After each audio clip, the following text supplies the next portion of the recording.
everybody. It is Mariner FanFest presented by Starbucks. Aaron Goldsmith, Jerry Dipoto, Dan Wilson.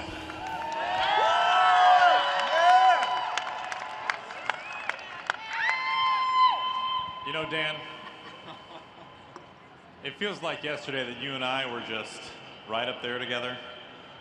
Just the best of friends, eating M&Ms before the game, sometimes during the game. And then you had to go get a big league manager job and just leave me in the dust. You want to talk about it right now? I couldn't keep up with your hair, Aaron, so I knew I had to get out. Well, guys, it's great to have you here. First of all, it's great to have FanFest back. This crowd has been incredible, just like we saw all last season. You know, Dan, you're coming off your first full season in the manager's chair. What was it like for you experiencing this ballpark, this crowd, this fan base, especially in October? Yeah, it was phenomenal. And I just want to say thank you to all of you for being here today. Number one, to pull in here this morning and to see lines of people outside T-Mobile Park, it does a body good, believe me. It was pretty impressive. And, you know, I think just T-Mobile in October, there's no better place. And to see it again that way last year, during the division series, during the championship series, there were moments that kind of caught me off guard where it was like, wow, this feels very similar to what it did years ago. And to feel that again and to see everybody out here making this place as electric as it was, awesome. It was amazing. And I know that, I hope you understand how important that is for our guys, because they feed off that energy so well, and they love you guys as much as you love them, and it's been a great partnership. So our hope and our goal is to continue that and to continue it consistently throughout the years and continue to bring October baseball to T-Mobile Park. Well, Jerry, once the season ended and baseball kind of went to the back burner of a lot of people's minds, it was front and center for you and your group. It's been another busy offseason, highlighted, of course, with number 12 coming back, Josh Naylor. What has the winter been like from your perspective so far for the Mariners? I will say this before I get into the Mariners this winter. Whatever that you and Dan experienced as broadcast buddies, if that was around the collective or shared experience of eating M&Ms, that didn't really change for Dan. He just manages a game now while he's eating M&Ms. But you know, our off season is from a front office perspective. This is our on season. It's kind of what we do. As soon as we were kind of forced out of the playoffs, it was an amazing feeling. About 3 weeks, 4 weeks until we decided we could breathe again. And then we got right back after it, and we had work to do. The first of those things was obviously making sure that we brought Josh back to the Mariners for the long term. He made that really easy. So, you know, so when you see him today, please say thank you for making it easy. Phenomenal experience getting to know Josh and the impact that he's made on our team, and so happy that we were able to take care of that. We had 3 goals. We wanted to bring Josh back full time.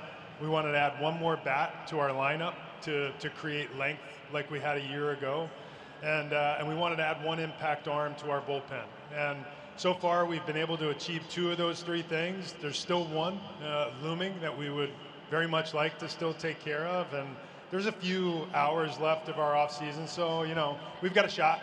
And the good thing is we really don't stop. This is, you know, for Justin Hollander, our front office crew, our scouts and player development people.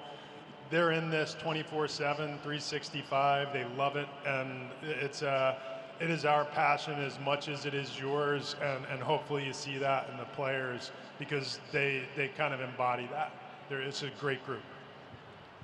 Dan, since we've brought up Josh Naylor's name, what's it like managing Josh Naylor? He is tremendous, and I think on so many levels, you love to have Josh Naylor on your team. He's a guy that, yes, Josh brings an incredible intensity every day he comes to the ballpark, and you know, just seeing him in his preparation, there's intensity. Seeing him on the field, there's intensity. And he brings it every day. And he brings guys along with him. And the leadership that he has shown in our clubhouse also is tremendous. So this is a guy that, you know, it's hard to make an impact in 2 months, but the impact he made and the impact he made on you guys as well in those 2 months has been incredible. And to see him do what he did in the playoffs, so many big hits for us, so many smart headsy plays that he made for us. I can't thank Jerry enough for bringing him back and getting him back here. He's a guy that you've got to have in your clubhouse, and I look forward to having Nails for the whole season this year, not just the 2 months, and many more seasons to come.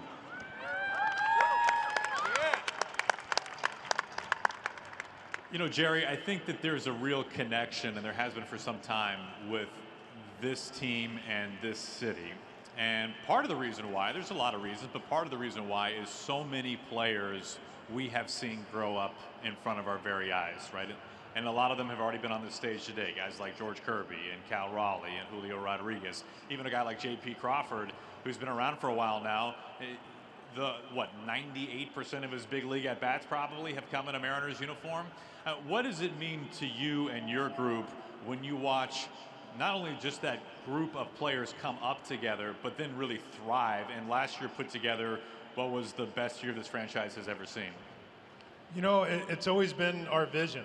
We wanted a team that was primarily homegrown. We rely on our own ability to scout, draft, develop, and make timely trades, you know, and the players that you see, they become a part of of our culture, the environment that we're in, that you create, and that year after year you can rely on the same stars showing up. And it's an amazing feeling. I love our team.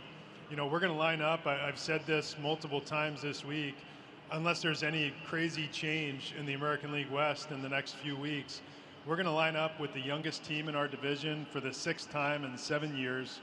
We have one of the best starting rotations in Major League Baseball, and we go into the season healthy.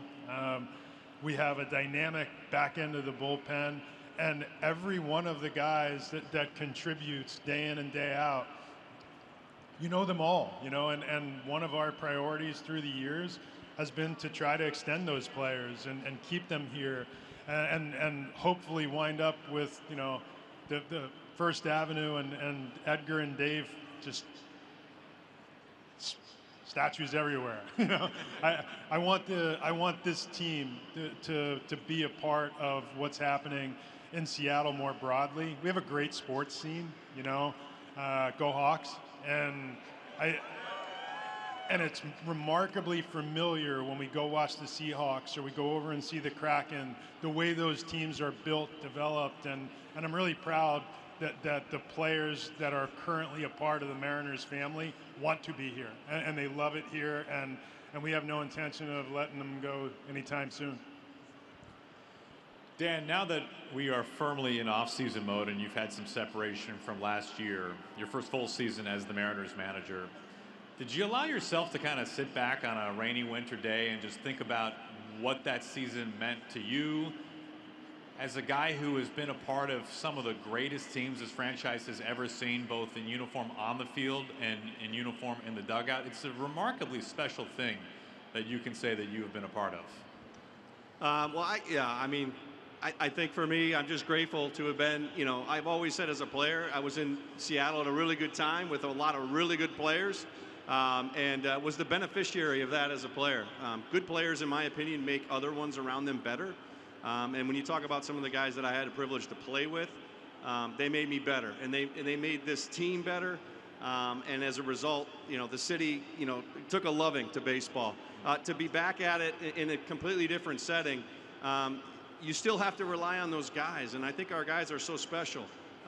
It's, as Jerry alluded to, it's a special group of players, and the way they come together, the way they play together, the way they fight together every single night out here on that field, it's pretty special, and those are the things that you love to see from your team. And you know, that's when you can do that consistently night after night. That's what takes you to October, and that's what these guys did. And to be a part of that again is something pretty special. Jerry, you and Dan work hand in hand. What is it that has made Dan fit into this job so seamlessly and be such an effective manager at this level?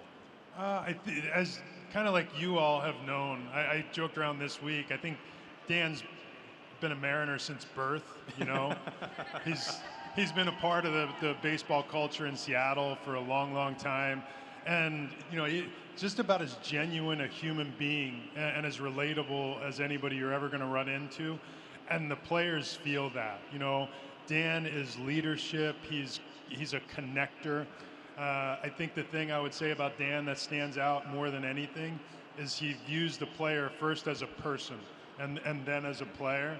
And there's, having been players ourselves many years ago, that's what you want. You know, you want to be recognized for what you bring to the dance outside of the ability to throw 95 or hit a ball 450 feet. And Dan brings that out of our players.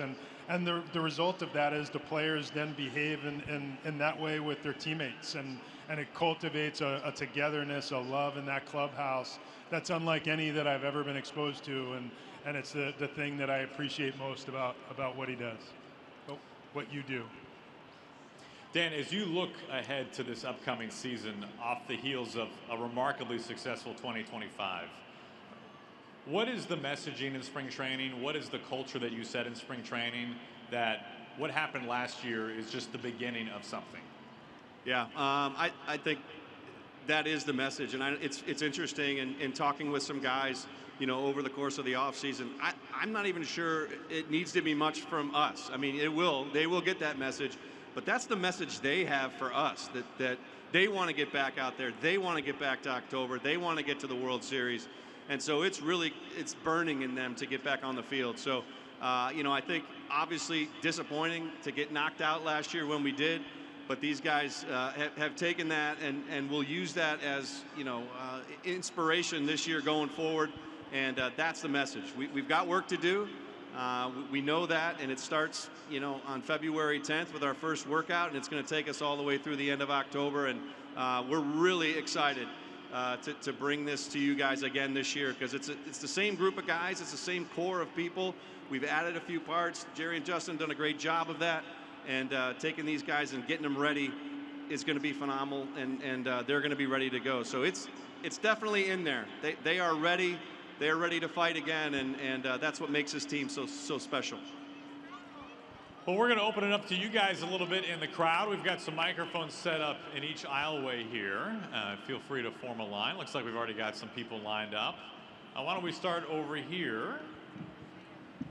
Yeah, let's. All right, so this one's for Jerry.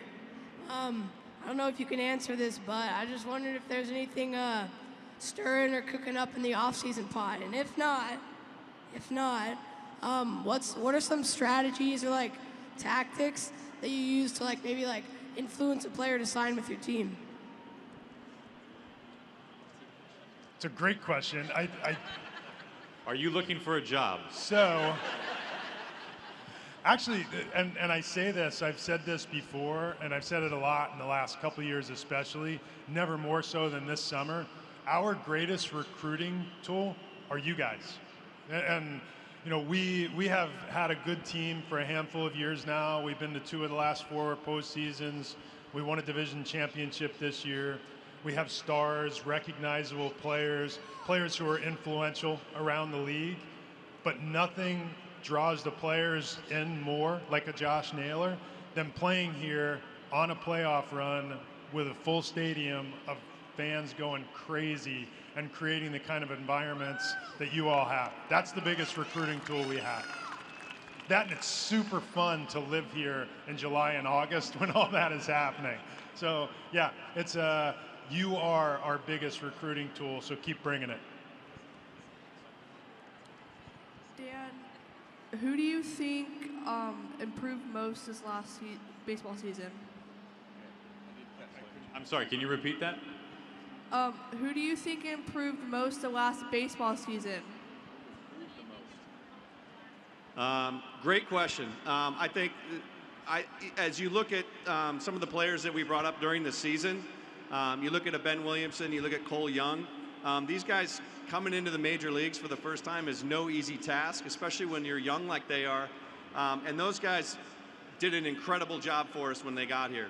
And to be able to step right in and make an impact on our team the way they did speaks volumes for the rest of our organization too. The player development group that drives these guys in the minor leagues, the scouting group that recognizes that talent at an early age and brings them into our organization. So it's really a group effort from beginning to end, especially with the young guys. And for those guys to come up this year and do what they did, to be as consistent as they were, tells you they were prepared, number one, and that they're good players. And to see that improvement over the course of the season was phenomenal. So that would be my two guesses, or my two candidates. And I'm looking forward to this spring training, seeing both of those guys take another step forward as they grow into this game. And then there's a lot of young players that we have in our organization, whether it's on the mound or position players.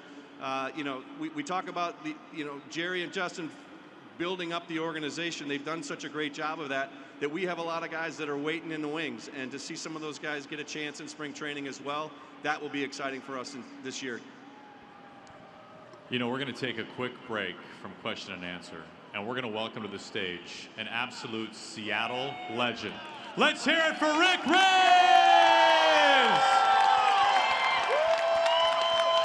Oh my gosh. Holy moly. Holy smokes. How about those Mariners? Let's win it all this year. Aaron, thank you so much. Jerry, best manager in the major leagues. Dan Wilson, what an exciting year in 2025, and it's going to be even more exciting in 2026. I just want to say on behalf of everybody in the broadcast crew, Gary Hill Jr. and Aaron and everybody, I want to thank you for 40 years that I've been here. You've made it so much fun to come out to the ballpark. I got one more season with you, so let's have fun and go all the way and win the World Series. So thank you from the bottom of my heart. I learned from the best in the business and Dave Niehaus for 25 years. Danny learned from him too, and let's have a great season in 2026. So thank you very much. I love you guys. Let's hear more from Aaron and Jerry and Dan the Man Wilson. Thank you, guys. We'll be back in a little bit. Over 50 years in baseball, his 41st season with the Seattle Mariners coming up. Let's give it up one more time for Rick Riz.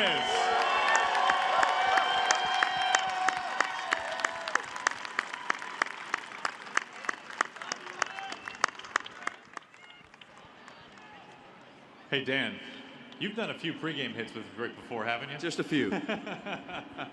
All right, guys, thank you so much for coming out to Mariner FanFest presented by Starbucks.